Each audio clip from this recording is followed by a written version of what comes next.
All right, y'all. It's that time. Y'all know what it is. Spooky That's season. We got Mr. Nightmare. We got three horrifying true diner horror stories.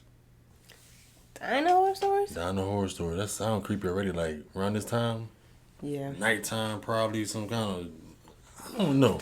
Sound like it's gonna be crazy. You know it's by Mr. Nightmare, so you know it's good. Make sure y'all tap and subscribe to the channel, y'all. Let's get it.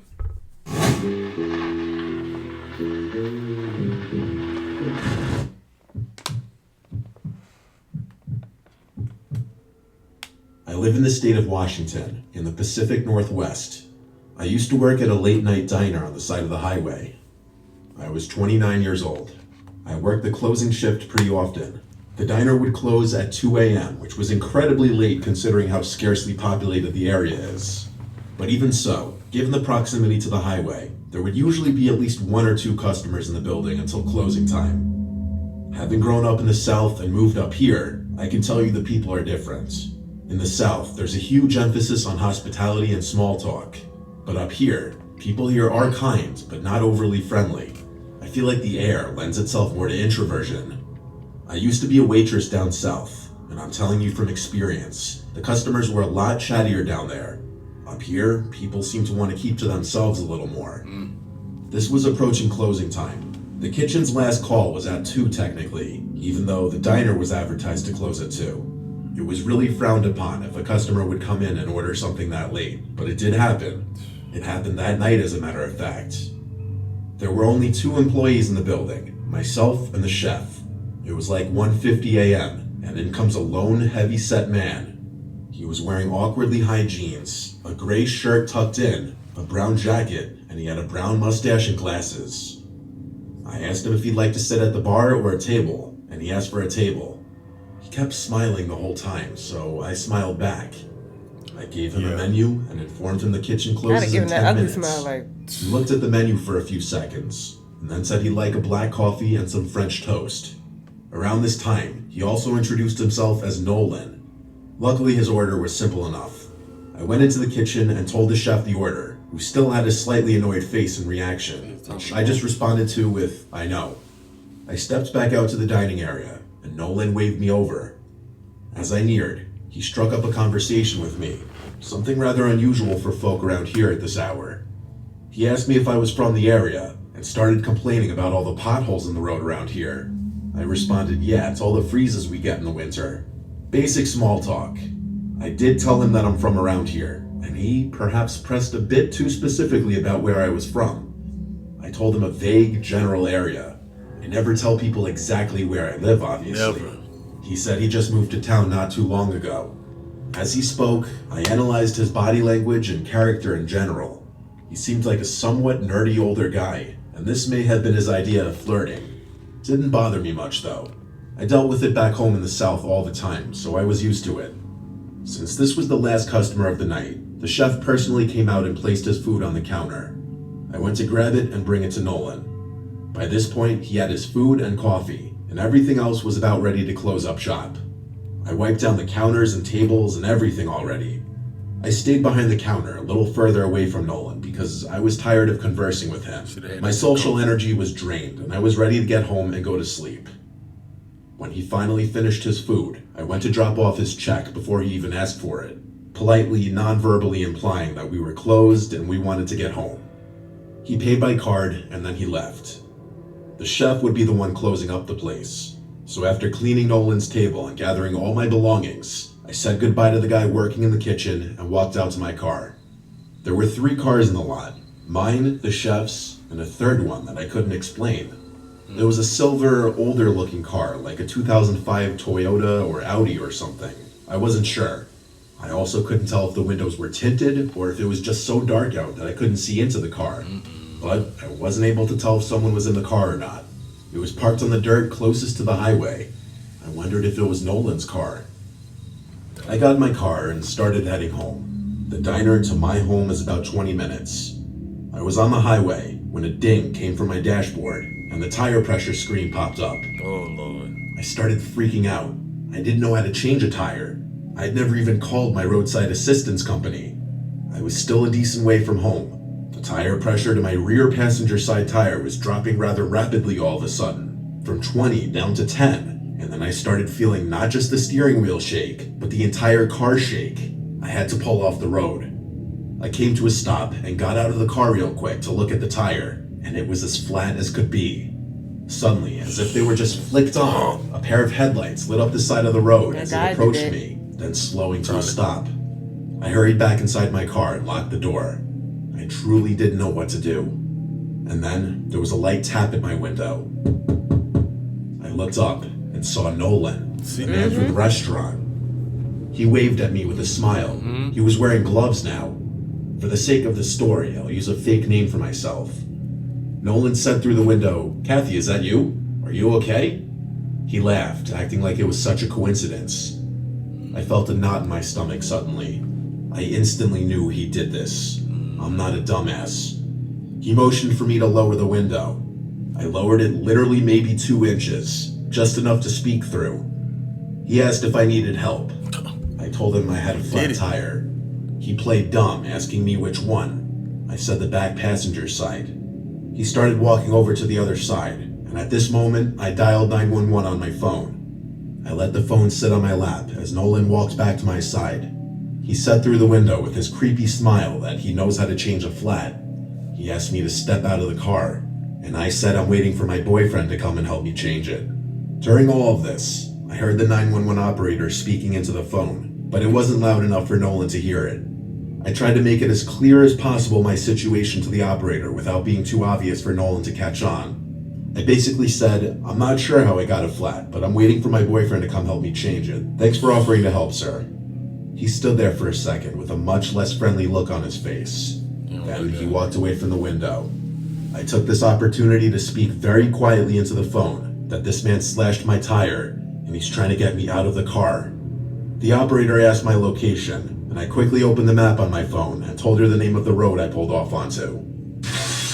The deafening shattering of glass immediately to my left made me scream as shards of glass fell onto my lap. I screamed at the top of my lungs at the man. "I'm on the phone with the police. It's the police," as I showed him the phone screen. He looked at my screen and then reached inside the car. I screamed again at the top of my lungs as I was hysterically crying, expecting him to try and grab me or choke me, but instead, he grabbed my phone and launched it in the direction of the highway. He then ran back to his car. That's why you gotta keep protection. You gotta have something on you. Yes. You can't be saying you scared of guns or this and that. You gotta get a mace, something. Something. Right. Even that flat tire like that, if I was in her shoes, I would have just tried to take Drive off on on, and drive right. on. I know it's gonna tip the rim and everything, but something It's worth trying. is worth it. And sped off down the dark road. I heard the screeching of his tires as he made a sharp right turn and then disappeared. I wanted to go look for my phone, but with no flashlights in the car, I'd be running out there to look in the pitch dark. Yeah, don't The waste your only time. light was from my car. I had no choice but to wait and pray that Nolan, or whatever his real name was, didn't come back. I'm very grateful that I was able to tell the 911 operator my location in time. Good. I heard the unmistakable sound of police sirens in the distance, and I started to cry tears of joy when I realized they were getting closer. I got out of my car and started waving my arms in the air until I saw the flashing lights turn off the highway onto this random road. Pretty soon a second police car showed up, and then a third. During all this time, we found my phone, which was completely destroyed. I described the man to them along with his car and pointed the direction in which he went. One of the police officers left in that direction, as they also put the word out on their radio. They were honestly the nicest cops I'd ever met in my life. They changed my tire for me, and one of them even gave me an escort home, having me follow from behind. The main officer told me that they would investigate the video surveillance from the diner and keep me updated with any news. I got a call a week later from that officer, informing me that the investigation was still ongoing based on the surveillance footage. That was the last I'd heard of it. I don't think they caught him, sadly. I never returned to that diner job again after that night. Please don't. I was not risking that man ever finding me again. That's good. That's creepy. Crazy. That happens for real. Oh, she's lucky. I'm a 15-year-old guy working at an amusement park in upstate New York. This only happened a year ago, and it still gives me chills thinking about it. It was a crisp October Sunday, one of the last few days the park would be open until it closed until May. It seemed like just another normal day at work. Boy, was I wrong. After checking in and working at my station for about 5 hours, I looked at my watch. 4:55 p.m. was the time. My shift ended in 5 minutes. I felt relieved and exhausted. As I began packing up my things, a man with a scraggly beard and messy hair approached me. He was wearing a gray t-shirt with a few stains on it and black sweatpants covered in holes. I thought to myself, I just need to get through this last one. "Can I help you?" I asked the man. He stared at me for a few seconds, and then he kept turning his head as if someone were following him. I was starting to get a little creeped out. "Sir, can I help you?" I repeated my question, starting to sound a little annoyed. He looked at me for a couple seconds, and finally responded, saying with a stutter, "Where are your bathrooms?" He said this in a whisper tone of voice. "Up the hill to the right," I responded cheerfully. The man started to walk in that direction. As he did, he kept turning and looking at me. I avoided eye contact, even though I was more freaked out than ever. Next thing I knew, one of my coworkers came to take my spot. I grabbed my things, practically sprinted through the park to the back room to punch out of my shift, and then to the bathroom. I changed out of my work clothes and headed to the employee parking lot. I sat on a bench and waited for my coworker Jordan, who was 17, to pick me up. After waiting for what seemed like hours, Jordan finally picked me up. Before going home, we went to the local diner to eat some cheeseburgers for dinner. While eating in the diner, I noticed something odd. The same man who I helped find the bathrooms at the park was at the diner, sitting a couple tables down, staring right at me. Oh no. My heart skipped a beat. I told Jordan about it, and he just shrugged it off. "Probably just a coincidence, Ben. Don't worry." Shrugged it off. "Yeah," I said, even though I was pretty concerned. After dinner, we got back in the car and started the 35-minute drive back home. At the first red light we came to, I saw something that made my heart skip another beat. What? There, Same sitting in his man. white Honda to the right of us, Same the person. man from the park and diner. Sure enough, he was staring back at me. I told Jordan, and he started to worry a little. Oh, now you want to After worry. arriving to our street, we made sure to take a couple laps around the block to make sure that man wasn't following us. Once it was clear, Jordan dropped me off at home. My mom and sister were out at the mall, and my dad was on a business trip, so I was home alone. After immediately jumping into bed, I heard a noise at my window. I slowly got up and looked outside and saw something that will forever send chills down my spine. Right there on my front lawn was the man, looking right at my window, smiling. I immediately grabbed my phone and called 911, but once the police arrived, the man was gone. I immediately quit my job at the amusement park right after the park closed for winter. I haven't seen the man since this incident. This was an experience that I'll never forget. Definitely. But he still know where you live at. Still, exactly. Oh my God. Man. Too I crazy. was working a late night shift at the diner I worked at for a year. It was a rainy night. In fact, it was pouring. Nights like these usually meant less customers because people aren't exactly rushing to drive in the rain. I was expecting a slow night. It was for the most part. I was working until midnight.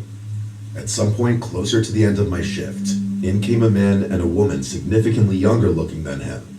He looked about 40. She looked like she were in her 20s. They both looked at me the second they walked in, and so I went over to greet them and ask how many. They said just 2, so I brought them to a table. They took a while to order, and I noticed they were talking really quietly to each other. After they did order, the man started striking up a conversation with me. I'm a generally talkative person, which was why I've always thrived in the hospitality industry. So I started chatting their ears off since it was a slow night anyway. Typical waitress-customer back and forth. The girl oddly didn't say much. The man did most of the talking, so I started directing my questions more to him. I can't remember every last thing we said to each other, obviously, but one thing that stuck in my head was when the man asked me, "Do you live alone?" I did Why live you wanna alone, know that? and still do live alone. Please. I answered his question honestly, saying I live about 10 minutes north up the road, and that it's really quiet and boring around here. At the time, I didn't see his question as any kind of red flag, Still, albeit come maybe a on. bit strange of a question. Wow. But something about a man being with another female makes you automatically assume they're not a threat. They can work I made together. jokes about being stuck here forever and such, and then walked away from the table. I'd say about 45 minutes later, they finished and left. Fast forward probably an hour later, and we were closing up the place. I said goodbye to my coworkers and rushed to my car to avoid getting more soaked than I needed to from the rain. It was still pouring outside. I drove home slow because of the conditions. The second I got home, I ran straight to the front door and let myself in. I didn't even notice that neither of the other tenants' cars were parked outside. My living situation was the middle floor of a home with 3 apartments in it. There's a side entrance with a stairway that has an entrance to all 3 floors. My being on the first floor meant that I could enter through the front door. After setting my keys and stuff down on the kitchen counter, there was a manic pounding at the front door. It was nearly 1 a.m. I had no idea who it could be besides maybe one of the other tenants in the house. There's 2 doors, the glass storm door and the inner door. I always keep both locked for safety. I opened the inner door and saw a girl on the other side of the storm door. She was drenched. She was wearing a gray sweater with the hood up, partially obscuring her face. She begged me through the door to let her in so she could use a phone. No. Before doing that, I first had to feel her out, of course. I asked her if she's lost. She replied that a creepy man was following her around and she needed help. Something about this girl, though, was strikingly familiar. Gotta go to another house. I asked her who the man was and where he was. She turned around and then said, "I don't know." She kept begging me to open the door. She even tried opening it herself. I then realized why she looked familiar. From the She diner. looked like the girl from the diner that was with that diner. man. Shut I up. asked her straight up, "Weren't you at my diner before?" She didn't acknowledge my question. Maybe she didn't hear me, but she turned around once again and started freaking out, pounding on the door, saying, "There he is." I looked beyond her to the street, and I saw a large man slowly walking towards the house. As the man slowly got closer, the girl kept looking at me with a look that would imply she's more confused than anything as to why I'm not opening the door. The man got close enough for me to realize I was right. It was that man from the diner, and this was the girl sitting with him at the diner. I think she saw it in my eyes the moment I realized, and she turned to the man and screamed, "Go!" The man started charging at the door, and I slammed the inner door shut and locked it. I didn't hear any kinds of knocks or bangs. I wasn't about to open the door again to check if they were still there, though. I went to the stairway to go upstairs and knock on the upstairs tenant's door. The stairway is separated from the 3 apartments by a door on each level. After knocking a bunch of times, nobody answered. I tried the same thing at the downstairs door. No answer either. This was when I looked out the windows and realized none of their cars were here tonight. I was alone in the house. I went back up to my apartment and then locked the stairway door. My mind was racing, conjuring up possible explanations. The most obvious explanation was that it was a trap to get me to open the door so that they could rob me or worse. It suddenly made sense why that man asked me if I lived alone. I Yeah. had to just sit on the couch for a few minutes and think. All I could hear was the sound of the pouring rain outside. I thought about calling the police, but chose not to in that moment.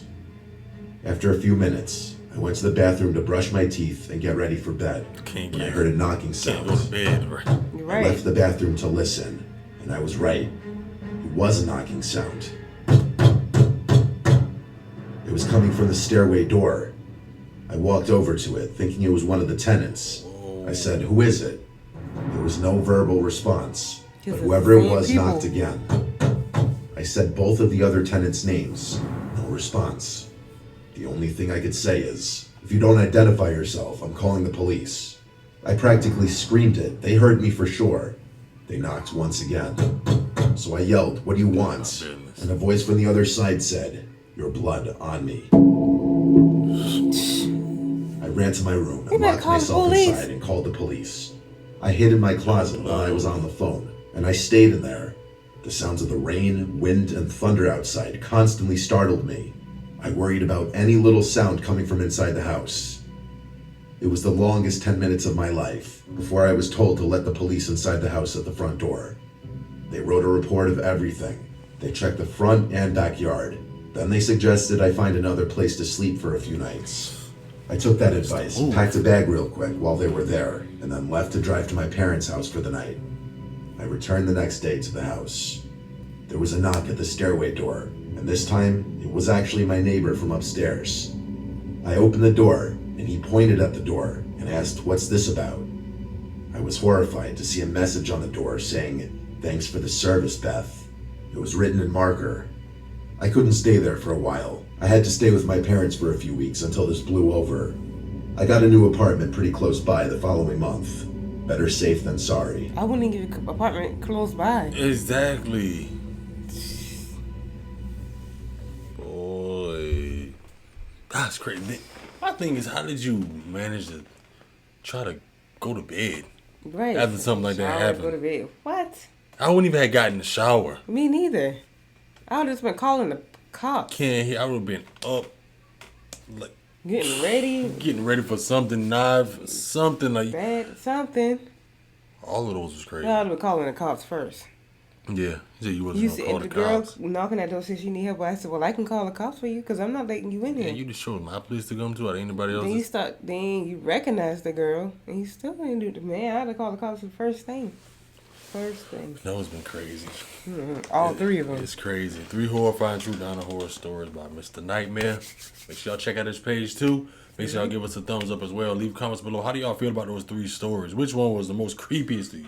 First, second, or the third one? The third one for me. That third one, then the first one, then the second one for me. That's crazy. We appreciate y'all. Love y'all support, man. We catch you on next video. Catch y'all next one.